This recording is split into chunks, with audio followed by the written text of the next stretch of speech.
Hai, balik lagi di series review tempat kamu bisa nonton tanpa harus buang-buang waktu. Kali ini kita akan membahas series Jepang berjudul Gannibal tahun 2022. Sebagai gambaran, series ini menjelaskan tentang seorang polisi muda yang ditugaskan di sebuah desa yang terpencil. Warga desa menyambut keluarganya dengan baik. Namun di desa ini memiliki satu peraturan, yaitu jangan macam-macam dengan keluarga Goto. Polisi sebelumnya menghilang karena berurusan dengan keluarga Goto. Apa yang sebenarnya terjadi di desa ini? Tanpa berlama-lama, mari kita bahas. Di awal series ini, kita akan berada di sebuah desa kecil bernama Desa Kuge. Seorang polisi bernama Kano mendatangi rumah keluarga Goto. Ia menggedor-gedor pintu, namun tak ada yang menyambutnya. Oi! Oi! Oi! Oi! Kikoete daro! Agero yo! Agero yo! Di atas, Kano bisa melihat ada seseorang namun ia diabaikan. Ia bahkan melihat ada yang merekamnya namun tak ada yang mau menemuinya dan Kano tidak bisa membuka pintu. Mitamera! Kano terlihat gelisah dan berteriak kalau ia tahu semua kelakuan keluarga Goto.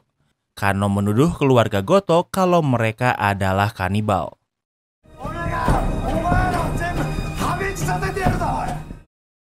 Kemudian Kano pergi ke sebuah gua yang gelap. Di sana ia menemukan sesuatu yang mengejutkannya, namun di saat yang sama seseorang menyerangnya. Maju beberapa minggu kemudian, kita melihat keluarga kecil berisi pria bernama Daigo yang seorang polisi dan istrinya yang bernama Yuki. Mereka memiliki seorang anak perempuan bernama Mashiro. Mashiro sebenarnya bisa berbicara, namun karena suatu alasan ia memilih untuk tidak berbicara. Daigo adalah polisi yang menggantikan Kano di desa Kuge. Saat sampai di kantor polisi, ia melihat warga desa yang membantu memindahkan barang-barang Daigo ke dalam rumah.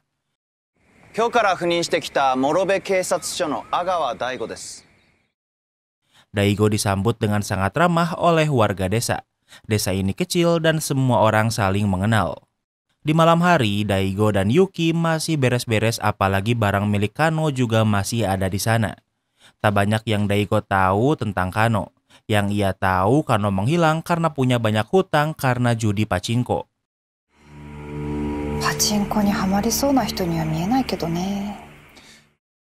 Namun menurut Yuki, Kano tidak seperti orang yang suka berjudi. Keesokan harinya, saat Daigo akan pertama kali bekerja, warga mengajaknya berkeliling desa Kuge. Desa ini kecil sehingga Daigo adalah satu-satunya polisi di sini. Karena dikelilingi perkebunan, Daigo diberi banyak sayur dan buah gratis. Selain perkebunan, punggung ekonomi desa Kuge adalah pabrik kayu. Kebanyakan warga desa bekerja di pabrik ini. Terlihat kalau warga desa senang gotong royong dan menggambarkan kehidupan desa yang tentram.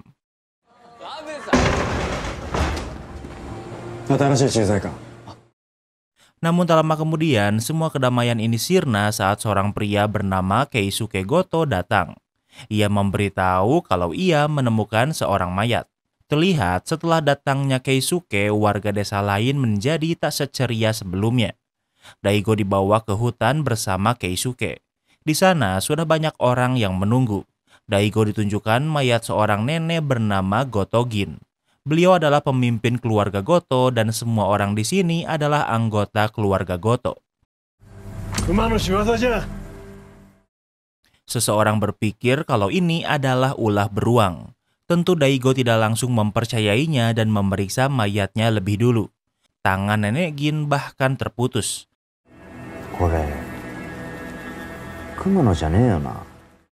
Daigo pikir kalau ini bukan ulah beruang. Ia menemukan ada luka gigitan seperti gigitan manusia di tangannya. Keisuke pikir kalau nenek Gin menggigit tangannya sendiri. Namun Daigo membantahnya karena ia pikir mustahil menggigit tangan sendiri di lokasi seperti ini. Ia pikir mungkin seseorang melakukan ini pada nenek Gin.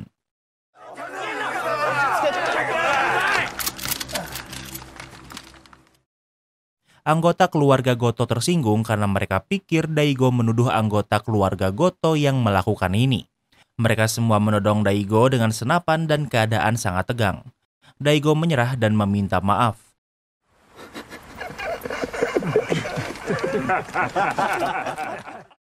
Namun ternyata semua ini hanyalah prank dari keluarga Goto.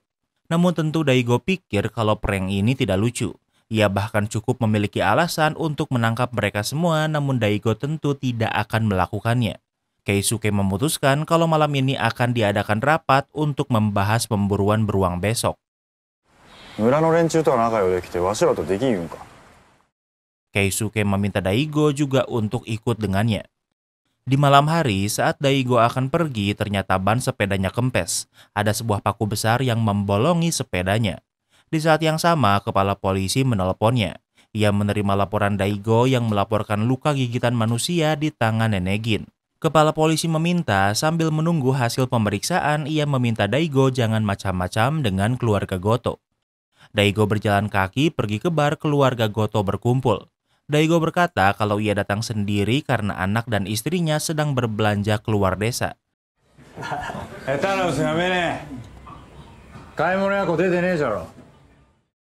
Keisuke berkata agar Daigo berhenti berbohong.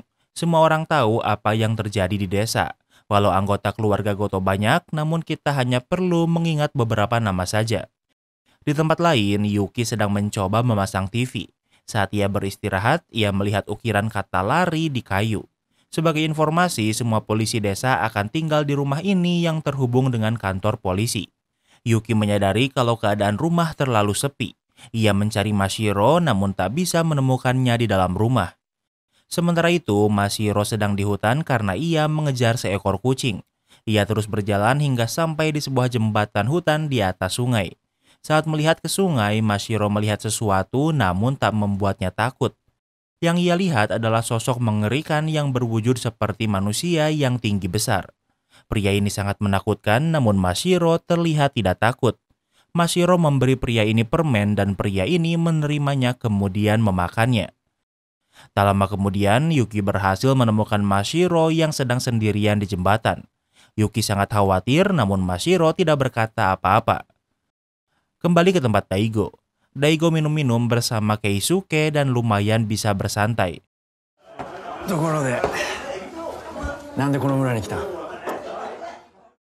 Keisuke bertanya kenapa Daigo mau dipindahkan ke sini karena Keisuke tahu kalau Daigo memiliki reputasi di kota. Di saat yang sama, terjadi perkelahian antara anggota keluarga Goto yang mabuk.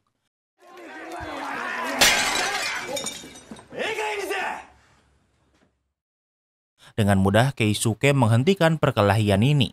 Walau Keisuke masih muda, namun ia terlihat seperti pimpinan keluarga Goto. Setelah minum-minum selesai, Daigo pulang dan Yuki dan Mashiro sudah di rumah. Yuki menunjukkan tulisan lari yang ia temukan sebelumnya. Yuki pikir kalau ini dibuat Kano sebagai sebuah peringatan. Kemudian Daigo ke tempat Mashiro yang sedang tidur. Mashiro terbangun dan ia memberikan kotak permen pada Daigo.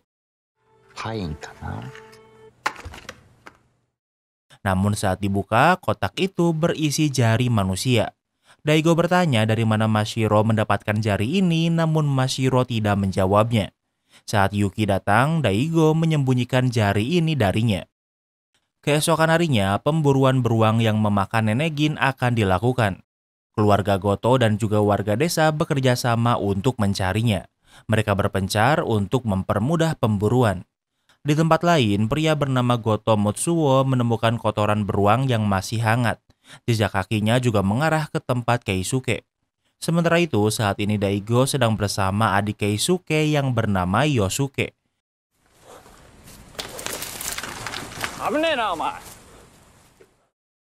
Yosuke mendengar suara dan membuatnya waspada. Daigo menganggap Yosuke gegabah sehingga ia merebut senapannya. Tak lama kemudian, Daigo melihat beruang yang berlari ke arahnya. Daigo terkejut dan belum sempat menggunakan senapan sebelum beruang menyerangnya.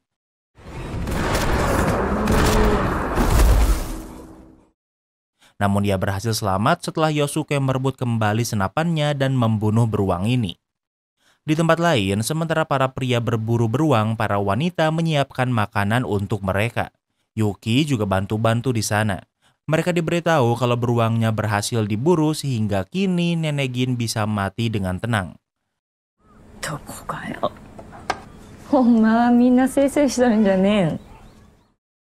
Seorang perempuan muda bernama Kanako tidak setuju. Ia pikir sebenarnya warga desa senang dengan kematian Nenek Gin. Kembali ke tempat Daigo, mereka membuka jeroan beruang dan menemukan pecahan kacamata milik Nenek Gin. Melihat ini membuat Daigo pikir kalau kematian Nenek Gin memang karena dimakan beruang. Keluarga anggota Goto berdoa mengelilingi bangkai beruang. Namun yang aneh adalah mereka memakan dagingnya mentah-mentah. こいつを食うことでばあちゃんは血と肉になってわしらの中で生き続ける。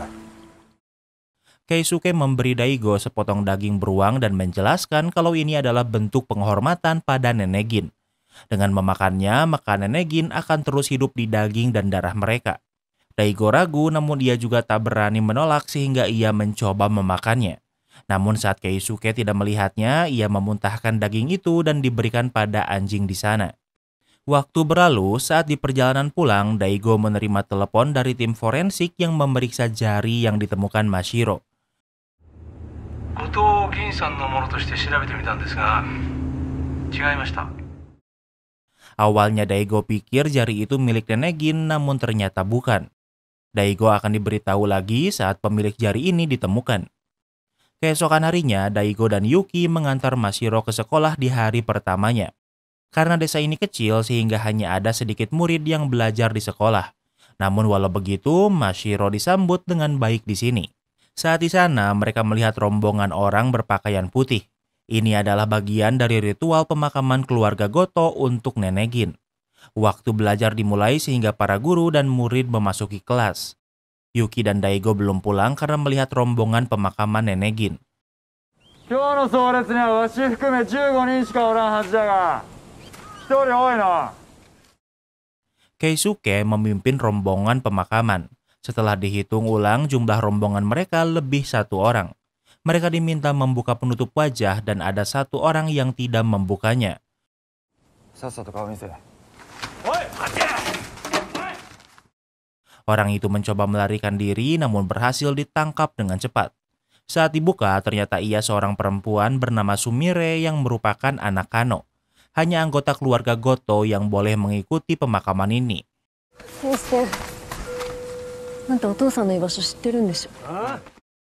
Sumire bertanya di mana ayahnya, namun tentunya tidak ada yang memberitahu.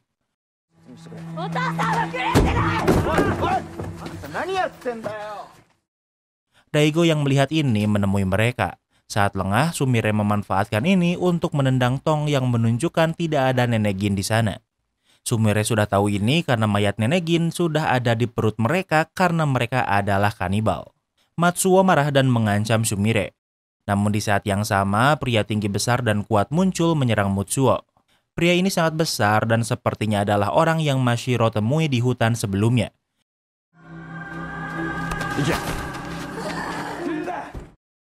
Saat ia mencoba menyentuh Sumire, Keisuke menghentikannya, kemudian Daigo membawa Sumire pergi dari sana.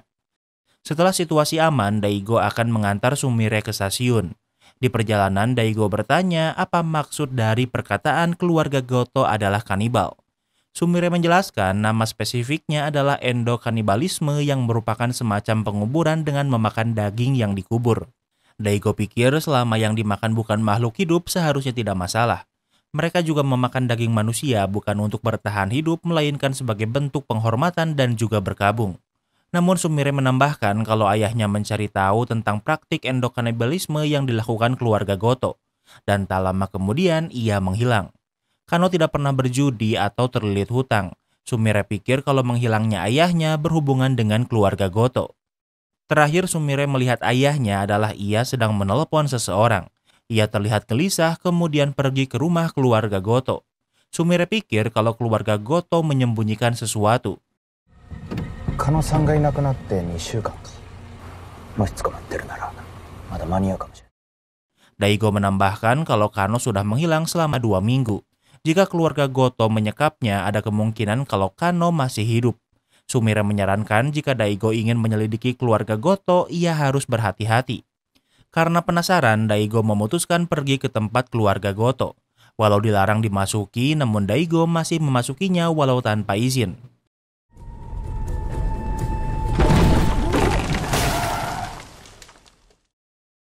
Namun saat di tengah perjalanan tiba-tiba ada pohon yang tumbang. Yang memotongnya adalah keluarga Goto dengan sengaja untuk menghentikannya. Daigo berkata kalau ia sedang menyelidiki tentang hilangnya Kano. Pria bertopi ini bernama Goto Iwao yang tentunya adalah anggota keluarga Goto. カノの娘に何を吹き込まれたんか知らんけど妄想が過ぎるで。 Iwao berkata Daigo terpengaruh perkataan anak Kano yang mengada-ada. Iwao menunjukkan rekaman saat Kano mengamuk seperti di awal series. Iwao bertanya apa Kano terlihat seperti orang yang waras pada Daigo. Daigo menjawab kalau ini informasi berharga, namun Daigo masih tetap akan menyelidikinya. Iwao menyalakan gergaji besinya dan membuat Daigo waspada. Namun Iwao tidak berencana menyerang kemudian memotong pohon agar Daigo bisa menggunakan mobilnya. わしが決めることじゃねえ。あとはあの人が決めることじゃろう。 Teman Iwao bertanya apa tidak apa-apa melepaskan Daigo. Iwao menjawab ini bukan keputusannya dan selanjutnya adalah tergantung seorang yang Iwao sebut pria itu. Di tempat lain, Yuki sedang menjemput Mashiro pulang sekolah. Yuki bertanya apa sekolahnya menyenangkan dan Mashiro menjawabnya dengan senyuman. Yuki lega bisa melihat Mashiro tersenyum lagi. Mereka pulang bersama ibu dan murid lain. 後藤さんにはあんまり関わらない方がええよ。 Ibu itu berkata ia melihat Daigo minum-minum dengan keluarga Goto. Ia menyarankan sebaiknya untuk tidak begitu terlibat dengan keluarga Goto. Sementara itu, Keisuke dan yang lainnya masih melakukan ritual pemakaman Nenek Gin. Keisuke diberitahu kalau saat ini Daigo sedang di perjalanan ke rumah utama. Mendengar ini membuat Mutsuo marah dan ingin segera pergi ke sana. Keisuke menghentikannya karena sebaiknya mereka berpikir sebelum bertindak. Daigo adalah seorang polisi dan jika terjadi sesuatu maka bisa saja lebih banyak polisi akan turun tangan. Namun Mutsuo dan beberapa lainnya tidak peduli dan pergi ke tempat Daigo. Di tempat lain, Daigo sudah sampai di tempat keluarga Goto. Tidak ada siapapun di sana, bahkan mengetuk pintu pun tidak ada yang membukanya. Namun di lantai atas ada yang merekam Daigo namun tak ingin berbicara dengannya.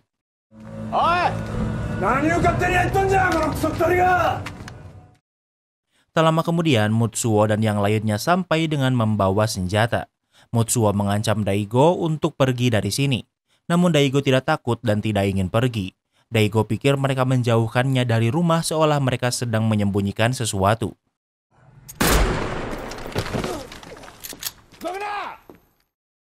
Mutsuo menembak namun Daigo berhasil menghindar. Hanya Mutsuo yang membawa senjata api. Mutsuo menantang Daigo untuk menembaknya namun tentu Daigo tidak melakukannya. Mereka bertarung dan walau kalah jumlah, Daigo adalah seorang polisi yang terlatih. Daigo berhasil menang walau harus melawan beberapa orang sekaligus. Salah satu keluarga Goto berkata kalau Daigo sudah melewati batas.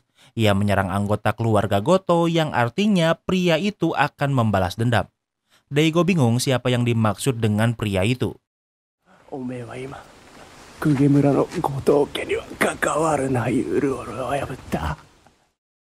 Ia menjelaskan salah satu aturan desa Kuge adalah jangan berurusan dengan keluarga Goto. Di tempat lain, Yuki dan Mashiro pulang ke rumah. Di kantor, mereka melihat Keisuke dan anggota keluarga Goto lain sedang menunggu mereka. Tak lama kemudian, Iwao juga ke sini dengan membawa senjata api. Sementara itu, dokter forensik mengirim pesan suara kalau yang jari yang ia temukan sebelumnya ternyata adalah milik Kano. Namun saat ini, Daigo tidak memegang ponsel karena ia sibuk akan menangkap keluarga Goto yang berkelahi dengannya. Orang tua mereka mencoba menghentikan Daigo.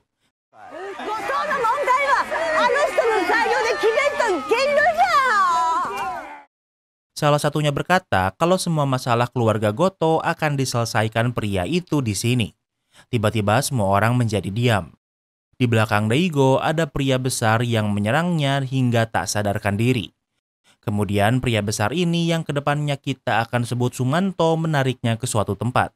Ponsel Daigo tertinggal saat ia sedang diseret. Flashback ke masa lalu, di kota ternyata Daigo memiliki posisi sebagai detektif. Banyak kasus yang berhasil ia pecahkan namun ia adalah orang yang kasar. Bahkan Mashiro pernah membacakan pandangannya tentang pekerjaan ayahnya sebagai polisi yang kasar. Ia pikir kalau kekerasan bukanlah jawaban untuk setiap masalah. Namun tentu Daigo tidak pernah berperilaku kasar pada Mashiro atau Yuki. Suatu hari, Daigo melihat seorang pria bernama Tsubasa.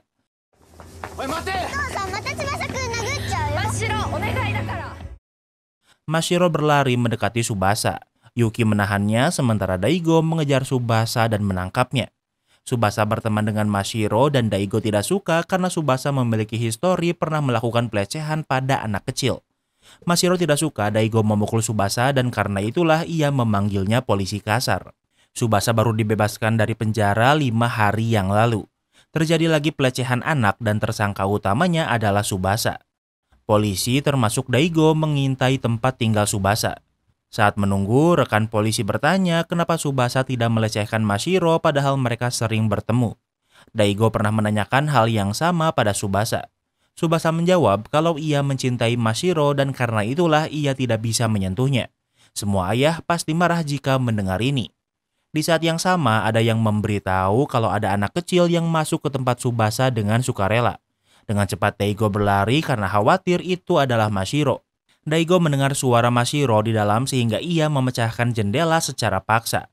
Daigo melihat Mashiro dan Tsubasa di sana dan dengan cepat Daigo memukuli Tsubasa sebelum dihentikan polisi lain. Mashiro berkata kalau ia kesini untuk berpisah dengan Tsubasa. Mashiro merasa kasihan pada Tsubasa karena tidak ada yang bersikap baik padanya. Tapi pada dasarnya Tsubasa pedo ini memang bangsat. Ia mengancam akan membunuh Mashiro. Tsubasa tahu kalau ia akan mati, jadi ia ingin mati bersama Mashiro. Daigo tidak membiarkannya sehingga ia menembak Tsubasa dan membunuhnya tepat di hadapan Mashiro. Inilah trauma besar yang membuat Mashiro tidak ingin berbicara lagi. Kembali ke masa sekarang, Daigo tersadar di rumah sakit. Ia ditemukan pingsan di pinggir sungai dengan kepala yang berdarah. Tak lama kemudian, Keisuke dan yang lainnya datang.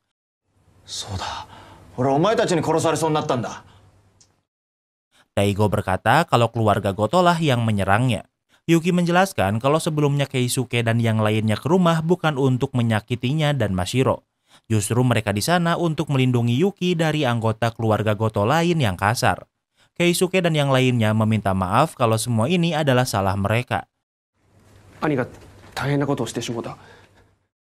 Seseorang berkata kalau yang melukai Daigo adalah kakaknya dan sudah menyerahkan diri ke polisi. Daigo tahu ini bohong karena yang menyerangnya adalah pria berbadan besar. Daigo menjelaskan ciri-ciri Sumanto namun tak ada yang mempercayainya dan Keisuke juga tidak berkata apa-apa. Daigo tidak ingin hanya diam dan berencana pergi. Ia menyadari kalau ponselnya tidak ada karena terjatuh di rumah keluarga Goto. Di tempat lain, Mutsuo dan yang lainnya memegang ponsel Daigo. Mereka mendengar tentang dokter yang memberitahu kalau jari yang ditemukan Mashiro adalah jari Kano. Selain itu, ada juga air liur manusia yang artinya ia digigit putus oleh seseorang. Mutsuo pikir ini adalah hal buruk. Ia mengirim pesan dokter menggunakan ponsel Daigo untuk bertemu secara langsung. Sementara itu, Daigo dan keluarganya sudah pulang ke desa Kuge. Di sana ada taksi karena Sumire juga ada di sana.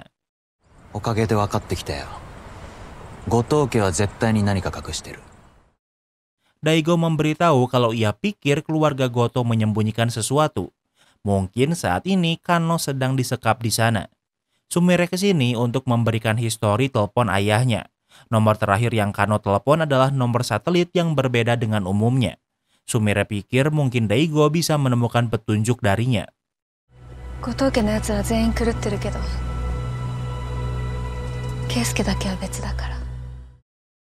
Sebelum Sumire pergi, ia memperingatkan kalau keluarga Goto memang gila. Namun Keisuke berbeda dari mereka. Setelah Sumire pergi, Yuki mengancam kalau ia juga akan pergi sebelum Daigo menjelaskan semuanya padanya. Yuki pikir ini aneh. Kano menghilang dan Daigo menyelidikinya dan hampir mati.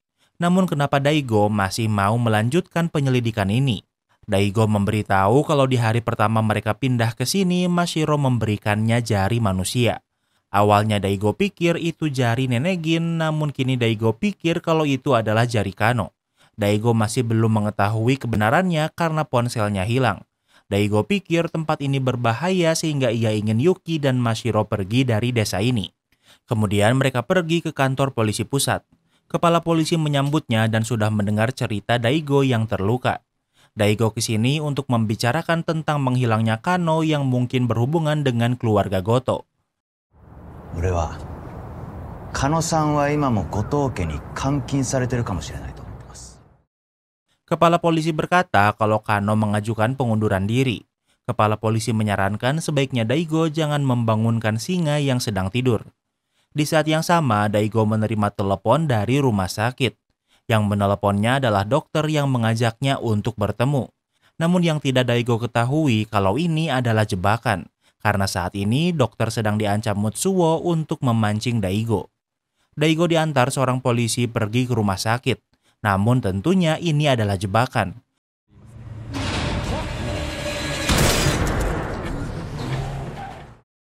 Mutsuo dan anggota keluarga Goto menyerang mereka saat di terowongan.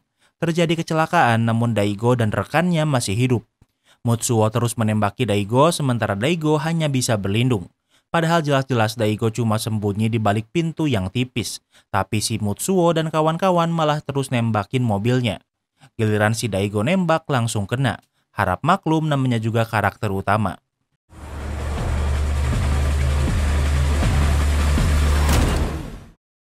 Daigo menginjak gas mobil hingga menabrak Mutsuo padahal jaraknya jauh tapi dia cuma diam. Daigo berhasil menghentikannya dan balik memukulinya.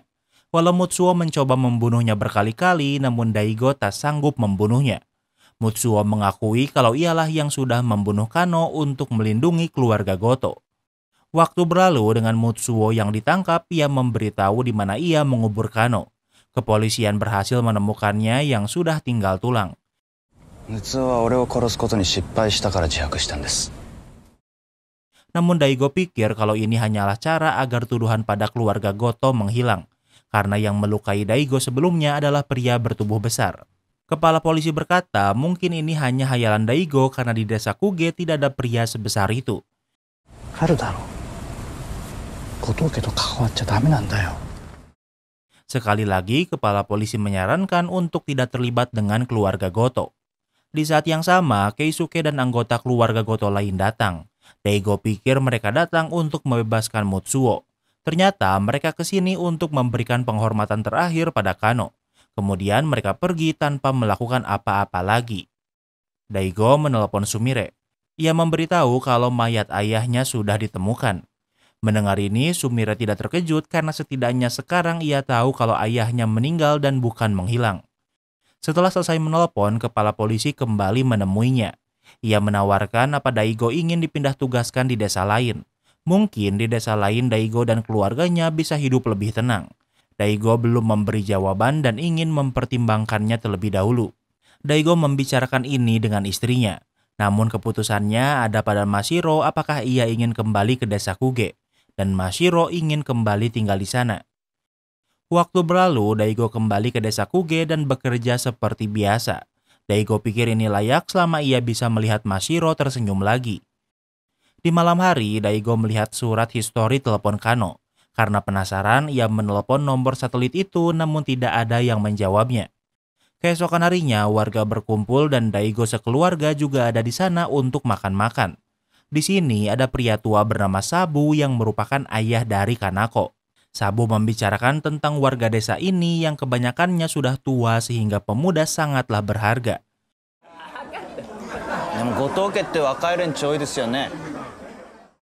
Daigo berkata kalau kebanyakan keluarga Goto masih muda. Mendengar ini, ekspresi Sabu berubah.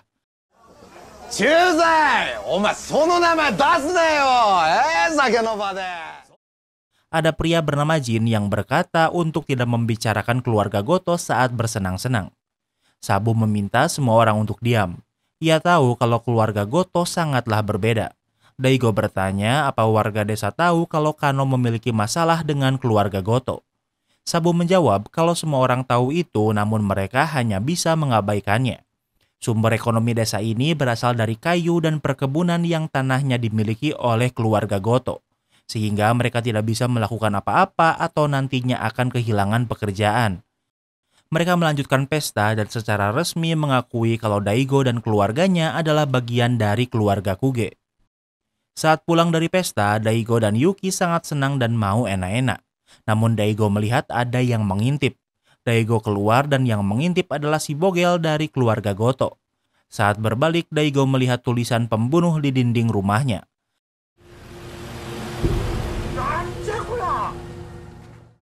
Di saat yang sama, Sabu datang dan melihat tulisan ini dan akan membantu membersihkannya. Daigo pergi ke pabrik untuk mencari si Bogel. Saat menemukannya, si Bogel sudah babak belur. ちょうどこの後駐在所に行こう思っとった。アホが自慢げに話しやがっての。Keisuke memberitahu kalau si Bogel sudah dihukum gara-gara mengintip. Namun si Bogel membantah kalau ia bukanlah orang yang menulis di tembok. Tentu wajar Daigo menuduh kalau ini adalah ulah keluarga Goto. お前ちょっとあいつらを信じすぎじゃねえか。あいつらマジクズどもだぞ。 Si Bogel berkata kalau Daigo terlalu percaya pada warga desa padahal mereka tidak bisa dipercaya. Di saat yang sama, Daigo melihat warga desa bekerja di pabrik. Ia melihat salah satunya memiliki noda merah di pakaian mereka. Sementara di rumah, tanpa Yuki sadari, ternyata tetangganya sering mengawasi mereka dari rumah mereka. Bahkan Sabu pun memasang alat penyadap di rumah Yuki untuk mengawasinya. Keesokan harinya, Daigo memasang pagar karena merasa rumahnya diawasi. Tak lama kemudian, Sabu muncul dan berkata kalau memasang pagar bisa menjauhkan hubungan dengan tetangga. Karena di desa ini didasari rasa saling percaya, bahkan banyak yang tidak mengunci pintu rumah. Sabu menyarankan untuk membongkar pagar ini dan lebih berhati-hati dalam mengambil keputusan. Daigo mengeluh dengan berkata menyebalkan. Sabu mendengar ini dan membuatnya marah. Kemudian Daigo bekerja seperti biasa. Di perjalanan ada orang tua yang berkata kalau pertikaian itu tidak baik. Bahkan ibu-ibu pun kini memandanginya dengan tatapan aneh. Tak hanya mereka, tapi semua warga desa sepertinya tahu kalau Daigo berkata kasar pada Sabu. Seorang pemadam kebakaran juga mengetahui ini dan menyarankan untuk meminta maaf pada Sabu. Saat Daigo pulang, ia melihat Yuki dan Mashiro yang bersiap pergi. Yuki ingin ke rumah Sabu untuk meminta maaf karena ternyata ia juga mengalami hal yang sama seperti Daigo. Daigo pikir kalau mereka tidak harus meminta maaf karena tidak merasa melakukan hal yang salah. Di saat yang sama, Sabu datang padahal hari sedang hujan. あんたいつもタイミングよく出てきますね。ずっと俺らのこと見張ってるんですか? Daigo pikir kalau Sabu selalu muncul di saat yang tepat seolah ia memata-matainya. Sabu terlihat tidak senang mendengar ini. Tak ingin banyak masalah, Daigo memilih untuk meminta maaf pada Sabu dan Sabu juga memaafkannya. Sabu mengatakan kalau sebentar lagi akan ada perayaan festival terbesar di Kuge. Ia mengundang Daigo untuk menjadi bagiannya dan latihannya akan dimulai besok. Keesokan harinya, Daigo sekeluarga ke tempat latihan. Orang-orang sudah tahu kalau Daigo sudah meminta maaf pada Sabu. Di saat yang sama, ada yang menelepon Daigo dari nomor yang tadi kenal. Yang menelepon adalah nomor satelit yang Daigo telepon sebelumnya. Ia menyarankan untuk berbicara di tempat yang tidak ada orang. Orang itu mengaku kalau ia yang berbicara dengan Kano. Ia mengajak Daigo bertemu dengannya. Tentu Daigo menolaknya karena setelah Kano menelponnya, kemudian ia dibunuh. Namun orang ini berkata kalau saat itu Kano tidak berbicara dengannya. Orang itu mengirim pesan lokasi di mana ia ingin bertemu. Keesokan harinya, Daigo pergi ke sebuah bangunan yang terbengkalai. Di sebuah ruangan yang terhalangi kaca, Daigo melihat seorang pria. Pria ini bernama Kyosuke dan merupakan bukti kekejaman keluarga Goto. Kyosuke berkata karena Kano mempercayainya, karena itulah Kano dibunuh. Kyosuke menjelaskan kalau ia adalah bukti dari rahasia keluarga Goto. Daigo bingung, kemudian Kyosuke membuka topengnya yang menunjukkan kalau hampir setengah wajahnya telah dimakan. Kyosuke berkata kalau wajahnya dimakan seseorang dari desa Kuge. Kejadiannya adalah 18 tahun yang lalu di sebuah ritual. Alasan ia selamat adalah karena ibunya menyelamatkannya dan pergi dari desa Kuge. Saat dewasa, Kyosuke sadar kalau ia tidak memiliki akta kelahiran. Ia pikir banyak anak desa Kuge yang tidak memiliki akta kelahiran secara sengaja agar bisa dimakan. Kyosuke menambahkan kalau ibunya meninggal sebelum menceritakan apa-apa, namun ia ingin tahu kenapa wajahnya dimakan. Kyosuke memperingatkan kalau sebentar lagi akan ada festival. Mungkin akan ada lagi korban sepertinya. Setelah pertemuan selesai, dengan cepat Daigo ke tempat latihan. 稽古の初日から遅刻だ。いい根性しとるやないか。 Ia dimarahi Sabu karena datang terlambat di hari pertama. Sabu bertanya dari mana saja Daigo, namun ia tidak ingin memberitahunya. Ada nenek-nenek yang juga melihat kemarin Daigo menelpon dan Sabu bertanya dengan siapa Daigo berbicara. Daigo tidak ingin menjawabnya dan sekarang warga desa semakin terlihat mencurigakan.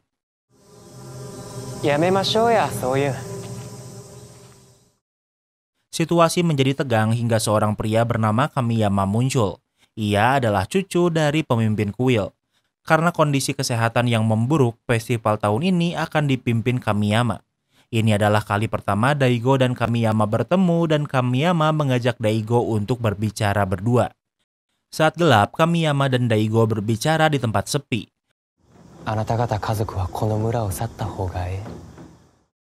Kamiyama menyarankan sebaiknya Daigo dan keluarganya pergi dari desa Kuge. Tentu Daigo bertanya kenapa. Kamiyama menjawab kalau begini terus Daigo akan berakhir seperti Kano. Desa ini tak seperti desa pada umumnya. Warganya terikat dengan peraturan masa lalu dan memaksa orang baru untuk mengikutinya. Kamiyama pikir Daigo yang berasal dari kota tak akan tahan hidup seperti ini. Daigo membantahnya. Setelah ia datang ke sini, Mashiro jadi sering tersenyum dan hal ini cukup untuknya. Karena Daigo akan tinggal di sini, Kamiyama memberitahu kalau festival ini adalah persembahan manusia pada dewa. Ratusan tahun yang lalu, desa Kuge kelaparan karena tanah di sini tidak cocok untuk bercocok tanam. Demi mengurangi mulut untuk diberi makan, anak-anak dibunuh sebagai persembahan pada dewa. Keesokan harinya, Yuki dan Mashiro pulang dan melihat rumah mereka berantakan. Ternyata Daigo curiga kalau ada alat penyadap di rumahnya namun ia tidak bisa menemukannya. Di malam hari setelah latihan, warga berkumpul seperti biasa. Sabu menemui Daigo dan berkata kalau Yuki sudah mulai terbiasa di sini. Namun tak lama kemudian Daigo menyelinap keluar. Ia pergi ke sebuah hotel karena Kyosuke menyuruhnya ke sana untuk memberi informasi baru. Saat datang ke kamar yang ditentukan, yang muncul bukan Kyosuke tapi pria lain.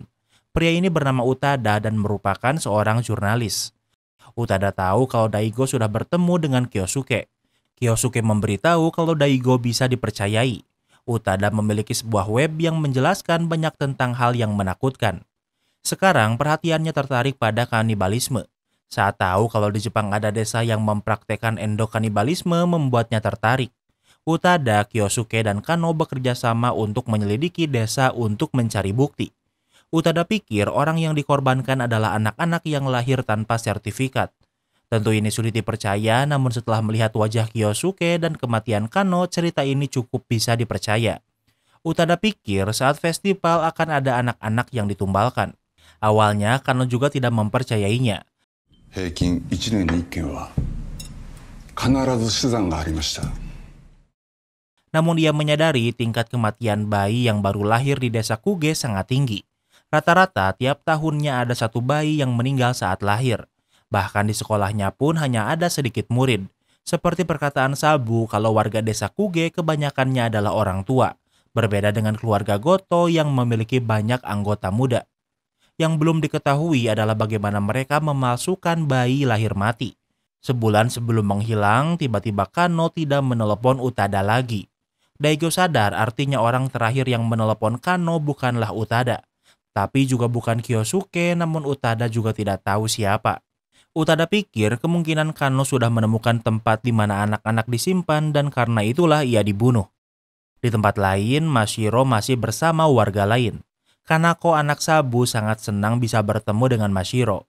Kanako menyentuh rambut Mashiro dan memujinya. Mashiro tidak keberatan, kemudian Kanako memeluknya.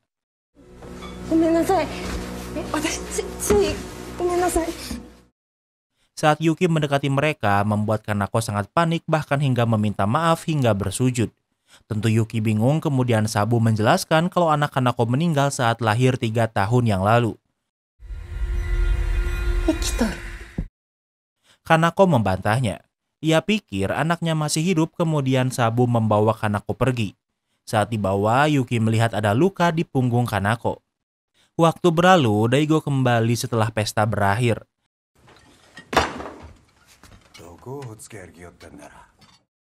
Jin marah padanya karena menghilang begitu saja sebelum dipindahkan warga lain. Yuki memberitahu kalau Sabu berperilaku kasar pada ayahnya. Saat di rumah, Yuki memberitahu ia mendengar Kanako berkata kalau Nenek Gin membawa anaknya. Keesokan harinya, Daigo pergi ke rumah Sabu. Ia ingin berbicara dengan Kanako atas kemungkinan kekerasan yang dilakukan Sabu. Namun Sabu tidak ingin berbicara, bahkan tidak ingin membuka pintu. あなたの子供が後藤銀に取られたと聞きました。詳しく教えてくれませんか。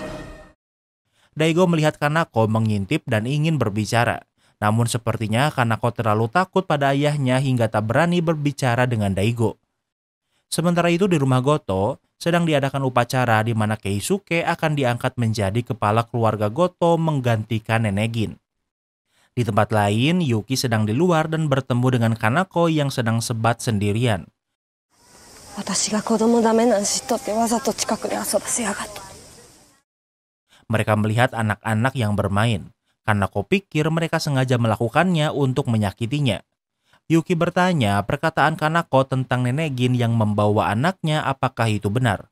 Kanako menjawab kalau ia diperintah untuk tidak membicarakannya. Yuki berkata kalau ia benar-benar ingin membantu namun Kanako masih tidak mau bicara. Di tempat lain, Daigo juga menanyakan hal yang sama pada Kamiyama tentang Nenek Gin yang menculik anak mereka. Daigo bertanya bagaimana Nenek Gin dituduh seperti ini. 助産師だったんですよ。 Kamiyama menjawab karena Nenek Gin adalah satu-satunya bidan di desa ini. Semua kelahiran di desa Kuge dibantu Nenek Gin. Di malam hari, Daigo sedang sebat di depan rumah. Di saat yang sama, Kanako menemuinya di tengah hujan. Berpikir kalau rumahnya disadap, Daigo membawa Kanako ke tempat sepi dengan mobilnya. かなこさんの出産の時、助産師は後藤銀ですよね。 Daigo bertanya apa Nenek Gin adalah bidan saat Kanako melahirkan. Kanako menceritakan saat ia melahirkan anaknya, Nenek Gin berkata kalau anaknya meninggal. Nenek Gin membawa anaknya sambil tersenyum. Kanako melihat anaknya bergerak namun Sabu menahannya. Kanako bahkan tidak pernah melihat wajah anaknya sendiri. Ayahnya terus berkata kalau anak Kanako sudah meninggal. Ia mencoba melupakannya namun ia tidak pernah bisa. Di saat yang sama, Yuki menelepon dan memberitahu kalau banyak warga desa di rumah. Dengan cepat, Daigo pulang ke rumah disambut warga desa yang terlihat marah. Sabu memarahi Kanako karena menyelinap, sementara Jin memarahi Daigo bahkan menjambaknya. Jin tidak suka Daigo bertindak seenaknya.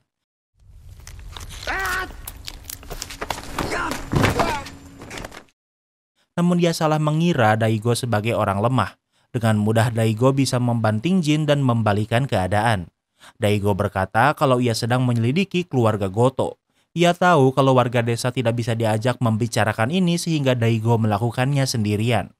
Daigo melepaskan Jin dan kini warga sadar kalau Daigo bukan pria lemah. Mereka memilih pergi tanpa melakukan apa-apa. Saat semua pergi, Yuki berkata kalau Daigo terlihat menyukai apa yang terjadi sekarang walau sebenarnya itu menakutkan. Di tempat lain, Jin menemui keluarga Goto dan berkata kalau Daigo berbahaya. 殺したら土下です。 Ia menyarankan sebaiknya Daigo segera dibunuh. Orang yang bisa mengambil keputusan ini adalah Keisuke, namun ia tidak berkata apa-apa. Keesokan harinya, Keisuke ke tempat Daigo dan mengajaknya untuk berburu. Entah apa yang dipikirkan Daigo, namun ia bersedia menemani Keisuke. Mereka pergi ke hutan berdua dan hanya Keisuke yang memegang senjata. お前わしらんこと鍵もあったんか。 Tentu ini hanya kedok. Keisuke bertanya apa Daigo mencari informasi mengenai keluarga Goto. Daigo menjawab wajar ia menyelidikinya setelah melihat perilaku warga desa pada keluarga Goto. Daigo menantang Keisuke untuk membunuhnya.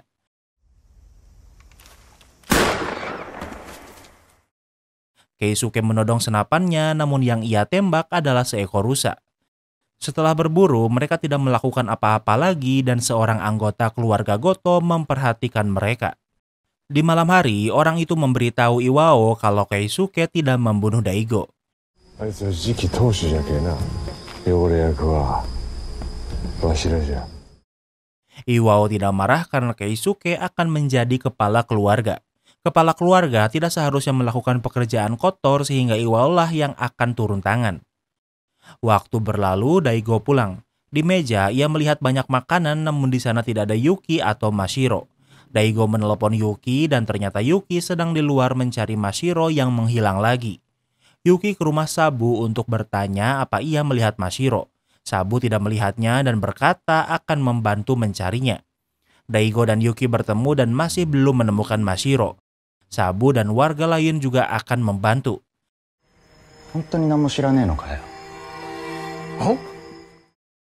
Namun karena Daigo mencurigai semua orang di desa, ia menuduh warga desa lah yang menculik Mashiro. Daigo tidak memiliki bukti sehingga ia mengancam jika ternyata warga desa berhubungan dengan menghilangnya Mashiro, maka mereka akan ia bunuh. Sementara itu, ternyata Mashiro sedang bersama temannya di hutan melihat kunang-kunang. Mashiro-chan!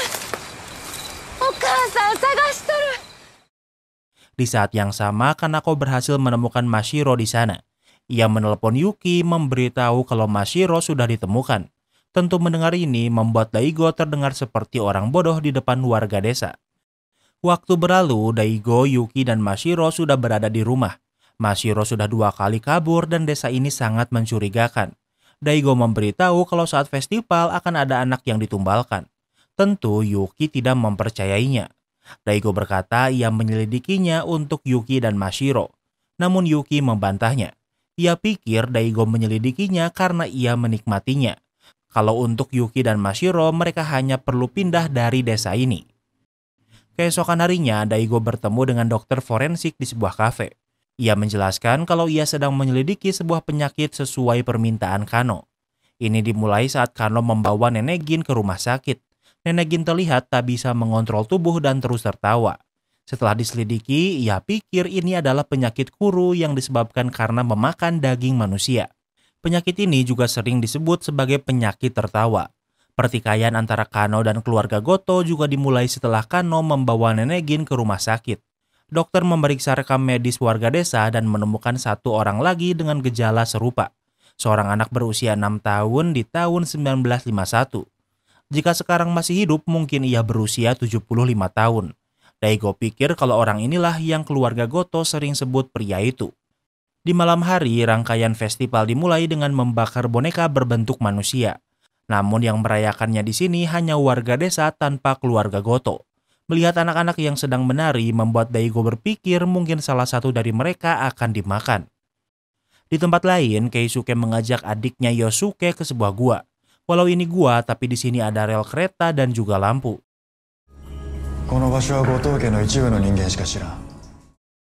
Ada sebuah pintu besi dan sebelum masuk mereka harus menutup kepala mereka dengan kain. Ternyata tempat ini adalah ternak tumbal manusia. Disinilah bayi yang dinyatakan lahir mati dikurung dan dipelihara bagai hewan ternak. Setiap tahunnya salah satu dari anak-anak ini akan ditumbalkan.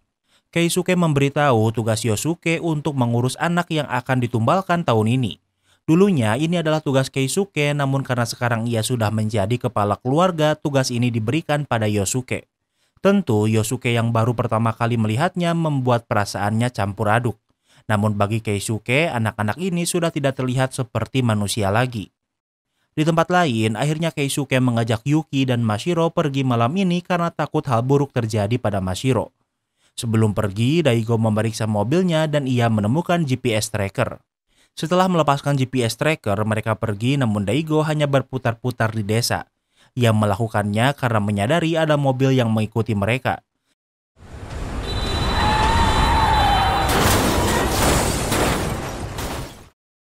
Setelah menunggu saat yang tepat, Daigo ngebut dan di tikungan ada mobil yang membuat orang yang mengikutinya mengalami kecelakaan.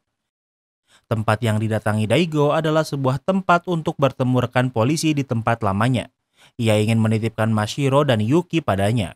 Daigo tidak akan ikut dengan mereka karena ia tidak bisa membiarkan anak yang tidak bersalah ditumbalkan.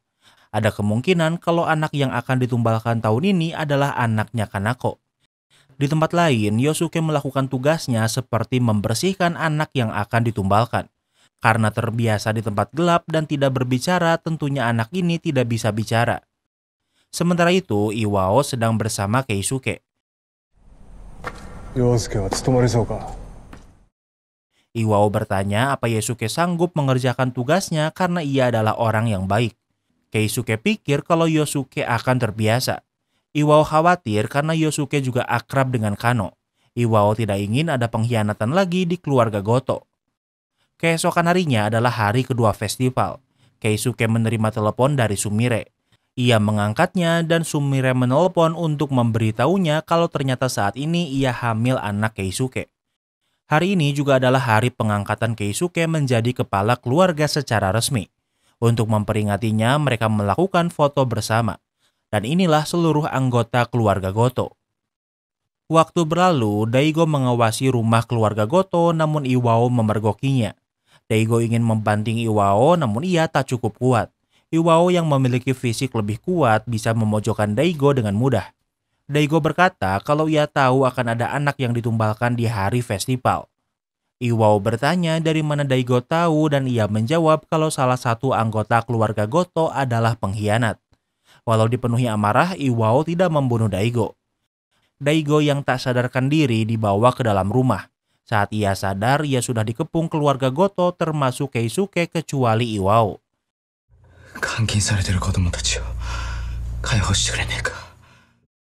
Daigo berkata apa mereka bersedia melepaskan anak yang mereka kurung. Tentu mereka pura-pura tidak tahu. Daigo memancing amarah mereka dengan menghina Nenegin.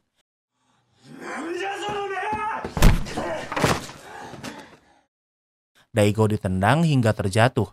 Namun ini hanya kedok agar bisa meraih batu untuk melepaskan ikatannya. Orang-orang sudah siap membunuh Daigo dan tinggal menunggu perintah Keisuke. Daigo berhasil membebaskan diri dan menyandra salah satu keluarga Goto. Daigo mengancam jika ia mati maka kepolisian akan melakukan investigasi penuh. Di saat yang sama ada yang mengetuk pintu. Yang datang adalah ayah Keisuke yang memberitahu kalau kepala polisi ada di sini. Kepala polisi berkata kalau Daigo yang menyerang lebih dulu sehingga walau Daigo diserang ia tidak akan dituntut. Kepala polisi meminta maaf kemudian membawa Daigo pergi. Tentu Keisuke tidak suka dengan apa yang terjadi. Ayahnya berkata membunuh polisi di saat festival hanya akan menimbulkan masalah yang tidak diinginkan. Karena yang paling utama adalah keberlangsungan festival. Saat di perjalanan tentu Daigo pikir kalau kepala polisi bekerja sama dengan keluarga Goto. Padahal kalau tidak ada kepala polisi mungkin sekarang Daigo sudah mati. Daigo dibawa ke kantor polisi di mana 5 detektif yang ternyata ditugaskan untuk memeriksa keluarga Goto. Kepala polisi menerima laporan tentang keluarga Goto dari Kano namun ia tidak mempercayainya. Namun setelah mayat Kano ditemukan akhirnya ia membentuk tim ini. Walau begitu banyak yang tim ini tidak ketahui tentang keluarga Goto. Detektif menjelaskan kalau mereka menemukan banyak luka bekas gigitan manusia di mayat Kano. Dan semuanya berasal dari orang yang sama. Daigo pikir ia tahu siapa itu. Keluarga Goto memiliki rahasia tentang pria besar yang mereka tutupi. Berdasarkan data silsilah keluarga Goto, tidak ada orang dengan ciri-ciri seperti yang Daigo sebutkan. Keluarga Goto sangat menghargai hubungan darah. Kepala desa adalah menantu Nenegin, namun karena ia orang luar, ia tidak bisa menjadi kepala keluarga Goto. Namun Keisuke yang memiliki darah Goto dari ibunya lah yang menjadi kepala keluarga Goto. Seharusnya ibu Keisuke yang menjadi kepala keluarga. Namun ia menghilang 18 tahun yang lalu sehingga tak bisa dipilih.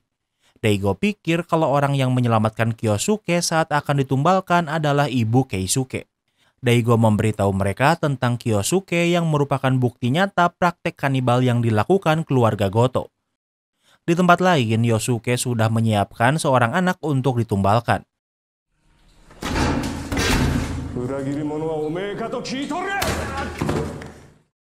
Namun saat akan pergi, Iwao dan beberapa orang lain datang.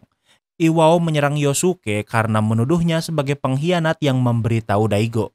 Karena Yosuke tidak melakukannya, tentu ia melawan walau tak cukup berani untuk memukul Iwao. Karena tidak memiliki bukti apapun, Iwao tidak bisa membunuh Yosuke apalagi ia adalah adik Keisuke. Namun karena masih tidak percaya, kini Yosuke dikurung di tempat yang sama dengan anak-anak di sana. Saat Iwao keluar, ternyata Utada sudah mengikutinya dan kini ia tahu di mana anak-anak ini dikurung. Kembali ke tempat Daigo, saat ditangkap, ia dengan sengaja memberi informasi kalau seseorang di keluarga Goto adalah pengkhianat untuk memecah belah. Tentu ini adalah bohong karena tujuan utamanya adalah untuk mencari tempat anak-anak dikurung. Jika Iwao takut ada pengkhianat, maka tempat paling berbahayalah yang akan didatangi. Tak lama kemudian, Utada memberikan lokasi penjara itu pada Daigo. Daigo berencana pergi ke sana, namun kepala polisi menghentikannya. Jika Daigo pergi sendirian, pastinya ia akan mati. Kepala polisi menyarankan untuk menyerbu di malam festival. Saat malam itu, orang-orang akan berkumpul di tempat yang cukup jauh dari penjara, sehingga di tempat itu tidak akan ada banyak orang yang berjaga. Namun walau begitu, penyerbuan ini tetap berbahaya. Mereka pikir untuk mengirim tim khusus, namun masalahnya mereka tidak punya cukup bukti untuk mengirimnya. Para detektif diberi tugas dan seorang detektif wanita ditugaskan untuk melindungi keluarga Daigo. Saat akan pergi, seseorang sudah menunggunya untuk mengantarnya ke tempat Yuki dan Mashiro. Namun dia berkata ia kehilangan alamat sehingga detektif inilah yang memberikan alamatnya. Kembali ke tempat Daigo. Daigo ingin menggunakan Kyosuke sebagai bukti untuk mengirim tim khusus.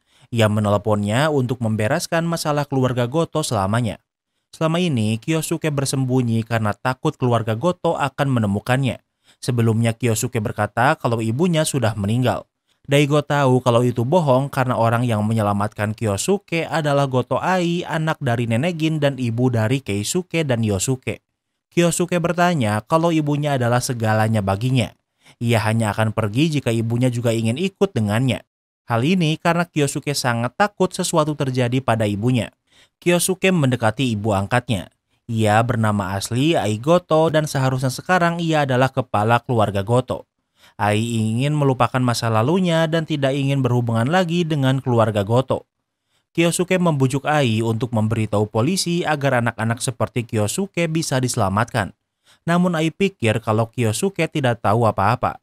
Kyosuke sadar alasan Ai tidak bisa melakukannya adalah karena di sana ada Keisuke dan Yosuke anak kandungnya. Ai membantahnya karena justru sebaliknya. Merekalah yang melindunginya bahkan hingga sekarang. Flashback ke masa lalu. Sesaat sebelum festival, Nenegin meminta Ai untuk menjauh dari Keisuke dan Yosuke. Tidak jelas kenapa Nenegin melakukan ini, namun tentu Ai tidak bisa menerima ini, namun ia juga tidak bisa melawan. Saat keluar, Ai bertemu Keisuke yang baru pulang sekolah. Keisuke berkata ia kasihan pada Ai. Ai marah dan mencekik Keisuke, namun Keisuke tidak melawan. Tidak jelas bagaimana hubungan Ai dengan anaknya sehingga Nenegin ingin memisahkan mereka. Suatu hari penumbalan Kyosuke tiba. Orang-orang menggunakan penutup mata saat ritual dilakukan. Tumbal diberikan pada Sumanto tapi ia juga menutup kepalanya. Sumanto memakan wajah Kyosuke dan Ai bisa mendengar teriakannya. Berpikir kalau ia tidak memiliki masa depan di sini, Ai memilih berkhianat dengan menyerang Sumanto dan membawa kabur Kyosuke. Namun tentu Ai kalah jumlah dan bisa ditangkap dan dipojokkan. Ia tahu kalau ia akan mati namun takdir berkata lain.